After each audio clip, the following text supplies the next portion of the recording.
Working on Johnny Red with Keith Burns and battle action generally is a dream come true. In Keith's case, I'll deny that under torture, so save this piece of film for posterity. I'll just repeat what he said with his name in. Yeah, that's smart. Yeah. See, that's smart.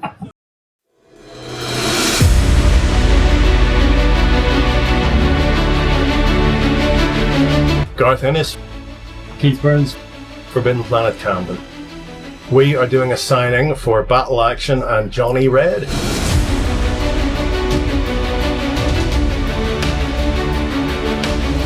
Oh, it's been great, and it's been so nice of everybody to fight their way through the crowds today too. I mean, they all really made the effort. And there's quite a lot of people as well, I'm surprised by.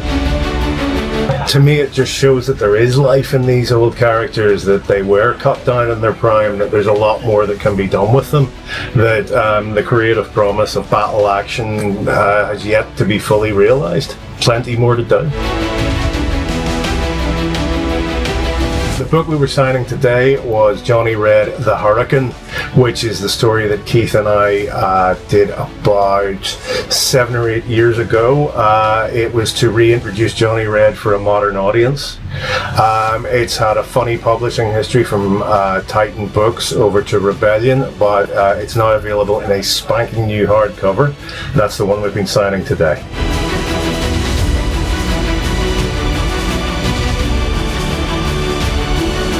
It's always that question when you bring out a new series, like, will people take to it? Will it find an audience? Much more so than usual with an anthology featuring 30, 40-year-old comic strip characters who in some cases haven't been seen since the 70s. But it worked out. I'm very pleased to say it worked out.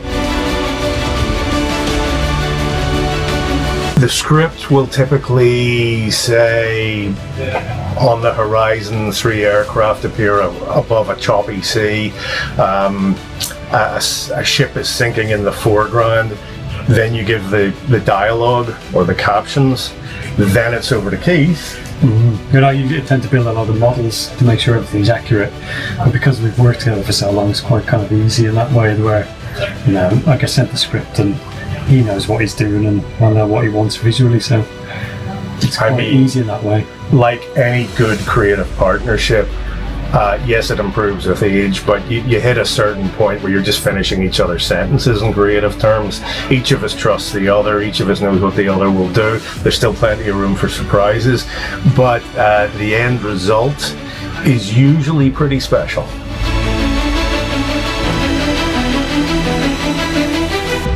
Historically, he knows more than me, but the aircraft is the easy bit for me because I've been doing it for so long that it just kind of comes naturally. I know how they look when they should be moving and flying, and, you know, when they're in a dogfight, but I'll tend to build the models and then use them as photographic reference and photograph them outside, so in daylight you get all the information you need, you get direct sunlight, reflected shadows and dark shadows.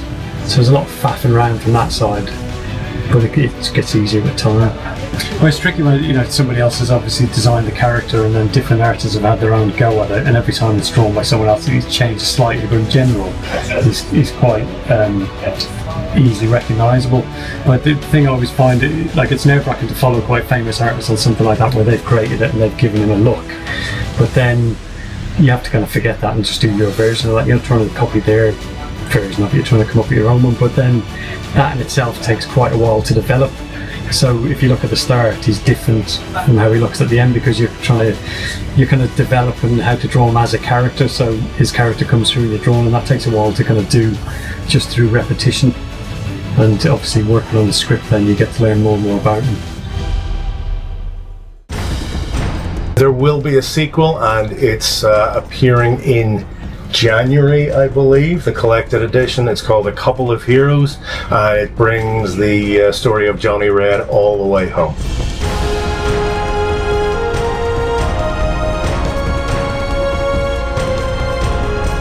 We're signing Battle Action and Johnny Red today, but we do have some new stuff coming out together. We have a Judge Dredd story together, just a one-off. Almost finished. a sequel of sorts to a classic from the early days of 2000 AD. After that, we're going to be doing a new series together. It does involve flying objects, but not World War II combat aviation, which may surprise some people. That will be coming out next year. Separately from that, I have a new series of Babs, the female barbarian series that went over very well this year from Ahoy. Various bits and pieces for Rebellion, including a new action special in February celebrating 50 years of that organ.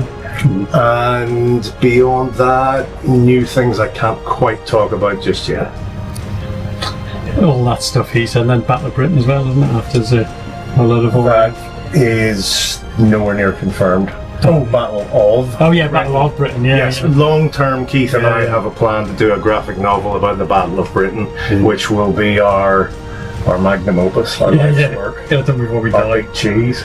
So that, and then I've got a bunch of commissions for. I still do Commando covers, and I'm working on a big paint for Rolls Royce at the moment on their Spitfire, and then what was the other one? One for British Space Command, and Osprey. Certainly an Osprey covers as well. Yeah, so just bits and bobs, but mainly comics.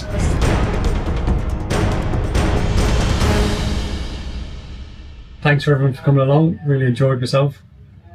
And thank you very much for making it along to the signing. We know London's not in the best shape today, transport-wise, and thank you for fighting your way through the crowds. We appreciate it very much. If you're enjoying watching Forbidden Planet TV and you're enjoying watching us talk to the world's most interesting and accomplished filmmakers, authors, artists, musicians, creators, subscribe right here. See you soon.